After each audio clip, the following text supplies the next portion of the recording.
How to determine the total number of rows and columns in Excel. As a student, you are asked in exams to find the total number of rows and columns in Excel. In this video, I'm going to show you a quick way on how to get it done. Be sure to stay to the end of this video so you don't make any mistake. I'm going to show you how I arrive at the total number of columns, which is 16,384, and I'm going to also show you how I arrive with the total number of rows, which is 1,048,576. It's pretty simple and easy. Be sure to stay to the end of this video so you don't make any mistake. With the column, I'm going to use this function, which is equal to, then I'm going to type column. So whilst typing, you could see a suggestion, which is one column and columns. Make sure to select the columns. After selecting it, a bracket open will appear, which is an open apprentice. So I'm going to enter 1, then I'm going to enter column, then 1 again, then I'm going to close the apprentice. So automatically you see the top columns has been highlighted, which is starting from this one and it's to the end of this Excel sheet. So when I proceed to tap on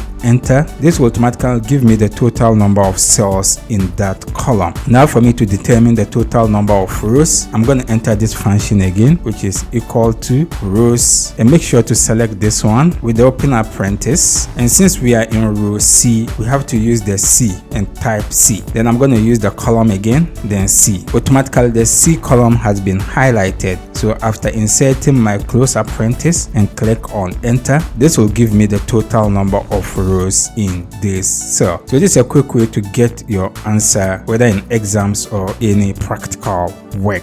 As I said, it's pretty simple and easy. If you have any question, you can leave it in the comment section. I'll do my best to attend to you. If you enjoyed this video, consider subscribe and give this video a like. See you in the next video.